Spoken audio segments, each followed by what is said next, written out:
En original podcast fra Arrow. Velkommen til Innovators Club. Rigtig god fornøjelse med dagens episode. Hello and welcome to this episode of Innovators Club. My name is Christian Carlsen, and today I have two special guests with me. One is Christopher. Yes, Christopher Fielder. I'm the Field Chief Technology Officer and Editor-in-Chief for Arctic Wolf. And my other guest here is Petter Glenstrup, also from Arctic Wolf. Yeah, my name is Petter Glenstrup. I'm the SE Director for the Nordics. And today we're going to have a casual conversation about security and maybe the past and the future in cyber security.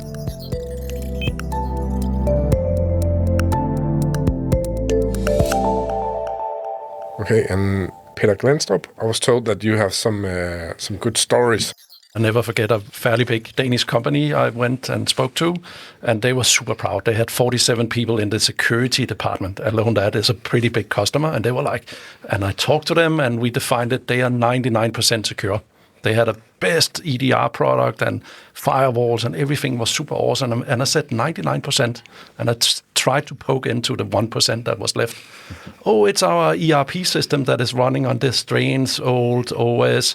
And I said, what is that strange? Oh, it's our ERP. And I said, what is your, that is where we invoice all our customers. Oh, your heart in your company. Mm-hmm. And what endpoint do you use? Oh, this crazy old product that I will not mention here, but not the coolest EDR product on the planet. Okay, so your heart is protected by a non-supported end-of-life thingy, but you're 99% secure. So I've met very big companies that are 99% sure, but the 1% left is where they get popped, as we say. Mm-hmm. And then I've met smaller companies that are saying, we actually know we're only seeing 20%. And that's also okay. So it's valuable both ways.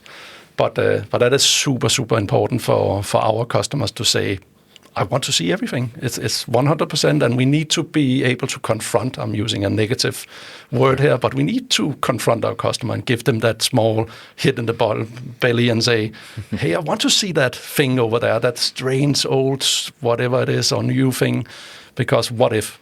And if we can see it again, as I said, it is so cool to sit with our customers and do what we call security posture in-depth reviews. Yeah.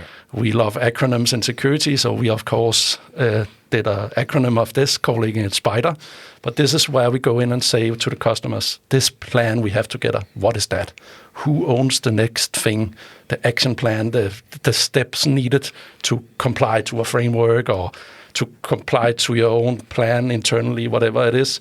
Whatever the outcome of that journey we have together, we need to define that, and then step in that plan need to be defined, who owns the steps, and we will help build that plan together with the customers and the partners here. Mm-hmm. And that is a very cool thing. So coming back to the 1% customer, okay, nobody owned that very important ERP system because everybody forgot about it. Everybody was bragging about the 99%. Okay, let's start there because the security outcome, or what I call the biggest bang for the money or the time, mm-hmm. is actually more well spent over there. But they were thinking, no, we are so big over here. No, let's start over there in the 1% thing. And then we did a SPIDER or a security posture in-depth review and said, okay, let's enhance and harden that, whatever that was. Yeah. And that is something where the customers are super happy with the holistic visibility because it really hits hard when we can see everything. So, I mean, if you'll indulge me in a story here real quick, I can actually back up what Peter's saying. Like, I've experienced this myself. So in my background, I've been doing this for a long time, but I spent years as a penetration tester as well. And I remember one specific op that I was on, an operation that I was on, where we scanned the environment. And remember, attackers aren't going for your brand new systems that are fully patched and have the EDR agent on it. They're looking for those oldest systems, mm-hmm. And so we scanned the environment, and we found where they still had a Windows XP system that they were running. And so we did some additional probing of that system. We checked the OS fingerprint on it to make sure it was correct. We checked to see what ports were running on it, what was open. We were able to get access to it. And we found that this was the system that controlled They're badges that allowed us in and out of allowed people in and out of the company. And so they thought, we found this out later when we were talking to them, they thought it's just the old badging system. Who cares? We didn't cover it. You didn't cover it, and that allowed us to get access to it. And we put ourselves in the system, and we got access into the building, and we walked in, and we stole a laptop. And that's how we got access in. Yeah. So you can't say, well, I'm going to cover 99%, because it's that 1% that attackers are going to target. That's exactly how they're going to try to get in. So that's why it is critical to have 100% one way or another. You have to see everything. It's funny because both you, Christopher, and Peter, you're really talking a lot about this visibility. And the more I think about it, it's actually what I've been going around preaching for the last year is really visibility and hardening.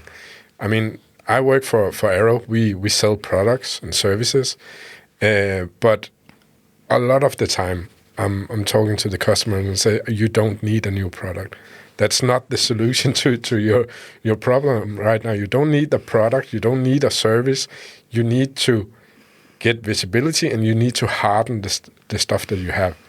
Because often the stuff that they have, it might not be the newest, shiniest firewall or endpoint protection or whatever, but it's good enough if you actually start to harden your systems and your complete setup. So it really talks a lot into what I've been going around preaching, which is those two things. I just find it funny. Couldn't agree more. I mean, you have to look at your environment and go, what is the problem? And is buying another product going to fix that problem? Yeah. If you say, okay, well, I've already got 3 products and I'm not using them, and they're generating a lot of alerts, and I've got no one to use them correctly, should I go buy a 4th? And throw it into the mix? It's like going, okay, I want to start a band, but I don't know how to play guitar. So I'm going to go buy a set of drums also and not know how to play those, and I'll have a band. It doesn't work that way. Yeah, I have all the tools, but I can't play it. Yeah. Like you can't just put an additional tool into the mix and say that's going to solve the problem. Right. I tell people with our service all the time, like, would you rather have all the best tools in the world and no one to run them, or the bare minimum tools, or even just visibility, and the best people in the world behind that? And everyone says, I'd rather have the best people with a limited set of tools than the best tools and no one to run them. The best art that was ever made, Michelangelo and, Leonardo, I'm naming Ninja Turtles right now, but you still get the idea. This was not made with 3D printers and, Photoshop and everything else. It was made with paints and hammer and chisels. The bare necessities still produce some of the best art in the world because it's the talent behind it. In the same way that's what ultimately we're trying to solve, is we're providing the best talent to say, hey, whatever you have right now, we will work with. Yeah. We'll provide some additional visibility. We've got a network sensor that allows us to look at the network, and we do have an endpoint agent, and now we have an additional EDR tool that we're really proud of. But we can bring this stuff in and get you world-class security without having to say you got to buy a bunch of additional stuff. Yeah. If you want to add stuff later on, hey, that's cool. We'll work with that too. But as long as you have the foundation of the people, as you said, have the talent and be able to harden your environment, get visibility, then you could stack more on top of it, not the other way around. And I think that's amazing. But Christoph, I think it comes down to something you said earlier about people being inherently lazy. And I mean, when I talk to guys, if they can fix a problem by buying a product, they would look towards that instead of, okay, you actually need to spend some hours. You need to find some people who know what they're doing, how to prioritize, and etc. And that's actually really, really hard. And it requires some work. And that is, at least what I see, what you're providing for the customer. It is the hard work. It is the visibility. It is the guiding hand to harden your system and being the securest place you can be. And what I see in the field is what I call double bubbles. And I actually saw a Danish company who had a 7 quadruple whatever bubble. So 7 products doing the same thing. Mm-hmm. So that is if I was sitting in management at a company, now I'm a customer and I have some money to spend, I can buy a new product. Now I have 8 things that is doing the same thing. But who will be able to give me the facts as a money guy to say, you actually have 7 things that is doing the same thing? Why not don't you close 6 of them down, save that money? It's a future business case thing. You're still protected, and then you have the best talent watching that, whatever product is left. And that is what I see most when I go out to companies and talk to them. They normally have 2 or 3 things that is doing the same thing. They have licenses that they bought. They have a latent problem, I call it. So they bought something they are not using. So holistic visibility is also very proactive, because you can go in and say, hey, you actually have a license, you are not enabled the right way, or your consultant who did the installation back in the days half a year ago is great, but you didn't do the right things for your security profile as it looks today. Mm-hmm. And that is what I met a Danish customer that was super proud. From 1 to 5, they were 3.7 on a risk profile. Yeah. And I said, great, you're using a product. In this case, it was VMware, awesome, great VMware. All products are great, all of them. I think I calculated, we had a picture where there's 3,773 security products on the planet. They are all great. But here, this great product... Not all of them, Peter, but yeah, I get you. All of them. But this product they used, I said, did you see that vulnerability or that change in security profile from that product? Now you are minus 10. And they were like seriously sitting in the meeting, we are 3.7, no, you're minus 10. And the meeting almost ended because they were like, what? Nobody told us. And I said, well, 24/7 is also a very big stomach-hitting thing, saying who is taking, and I will use a very big word, responsibility in looking in your profile 24/7 and say, hey guys, overnight this happened. We call them mega events, 0 days, whatever they are called. It can be product-specific things. But if you're in your product stack already have a license or a feature that you could have turned on proactively to secure you against what could happen in the future, that is also a very big risk. Cool thing we see with our customers, that we are able to say, because we see it, we can also guide you to save money with the double bubble, triple bubble, whatever it is, but also go in and say, don't buy that new license or that new product because you already have the feature. You just forgot it. Yeah. That shiny PowerPoint the sales guy came out with, great, but you don't have to invest in a new thing because you already have it. So that's also holistic visibility from a money point of view. So don't use money on buying product, relax a little bit, and let's look at saving even more money in the future. Yeah, I'll kind of add to what Peter's saying. Like, there's a good example in the United States. I don't believe you have a store here, but in the U.S. we have a store that's all over called Target. I don't know if you've heard of that here, but there was an incident, a very large breach that occurred at the Target Corporation quite a few years back. But, I know some people that were helping with the incident when that occurred. And when they did what's called the post-mortem, or they did the investigation after the attack occurred, what they found was that all the alerts for the attack as it was occurring existed in the tools. Mm-hmm. But the problem was they had so many tools producing so many alerts, they couldn't get to it in time. The alerts were just buried under more alerts. So that's, adding more tools into the mix can actually be quite detrimental because you're just throwing more noise on top of it. The example I give too is, imagine if every day the fire alarm went off 2 or 3 times a day, every day. And then people just said, don't worry about it. It just has a problem. Don't worry about it. It's a false alarm. When the fire actually happens, no one's going to take it serious because you've just listened to it so much that it's white noise. It's just background.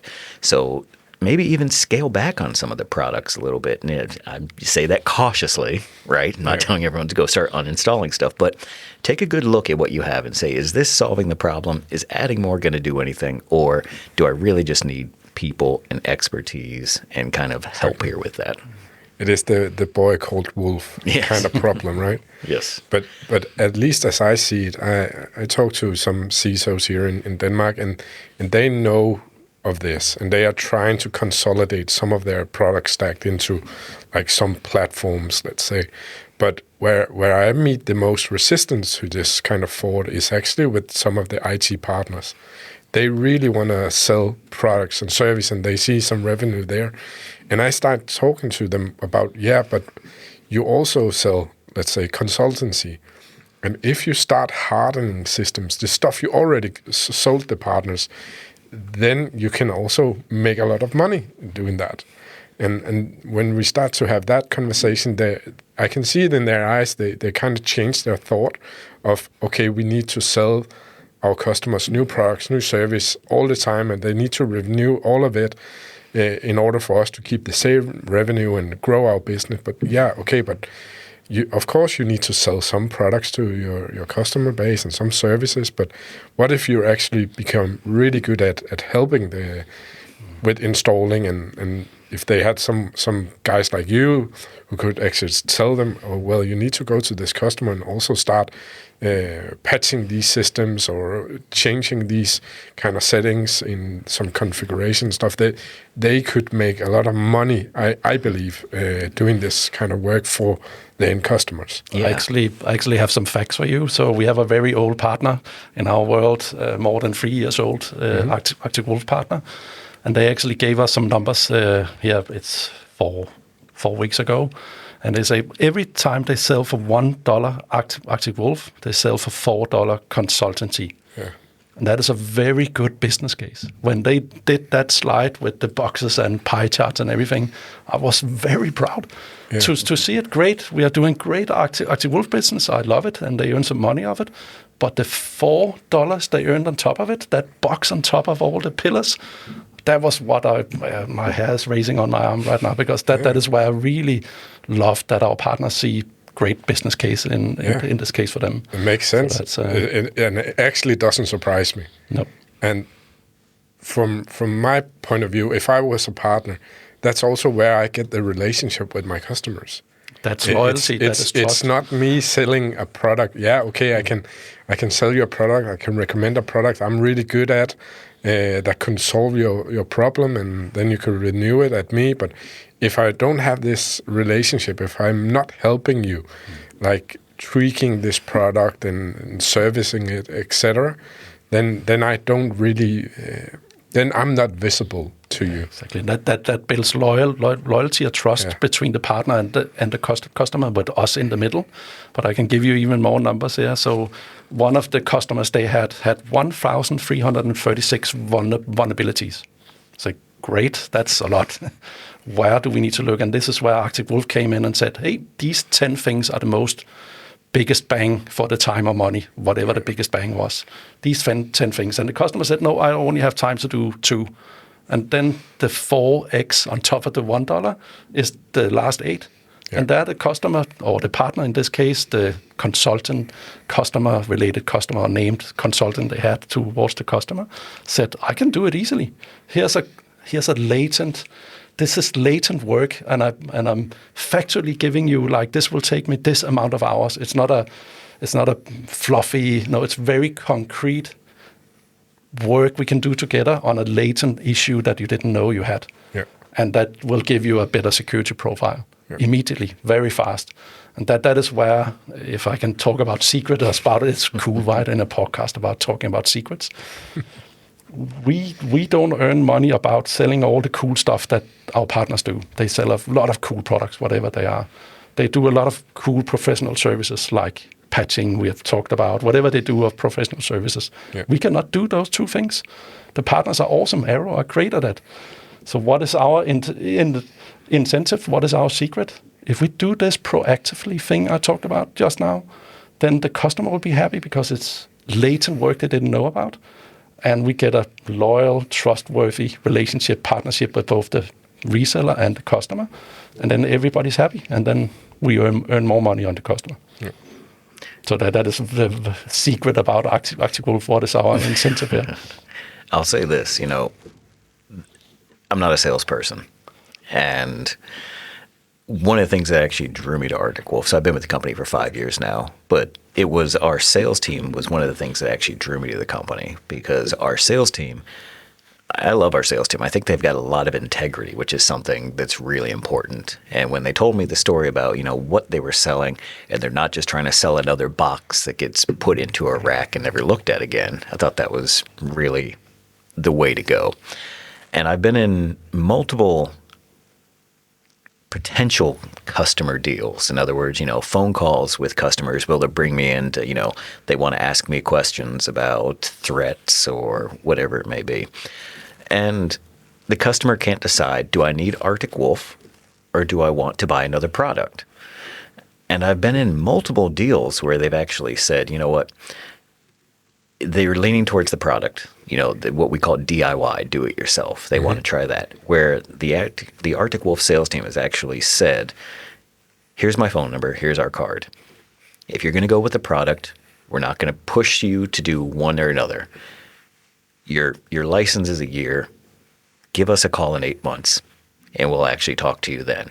Because we could try to convince you, but if you're leaning towards the product, you'll see for yourself, and we'll talk to you again in 8 months. And we've been very successful there as well because, doing it yourself sounds fun until you actually have to do it yourself and you're working on the weekends or you're working in the middle of the night and you're just like, I need help. I can't do it. So I really, really appreciate and respect our sales team for the way they do it and the tactics they have. Thank you, everybody who listened to this episode of Innovators Club. Here in the end, do you have any last thoughts? Yeah, and from my side, really cool to be part of this podcast, and I love the topics we have been through. If you have any questions or anything you want to talk about, and if you want to build a security operation partnership, reach out to Arrow or us directly here in the Nordics. We have people all around the Nordics. So whatever country you are from, hit us up, phone, email, whatever, talk to Arrow, and get us in your journey together with your customers. So that is my small call to action from our side. So thank you. Thank you, guys. And once again, thank you for listening. Husk, du kan finde links og mere materiale i podcastens episodebeskrivelse. Tak fordi du lyttede med. Ha' en skøn dag.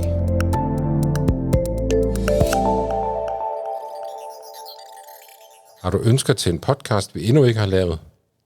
Så send os en besked.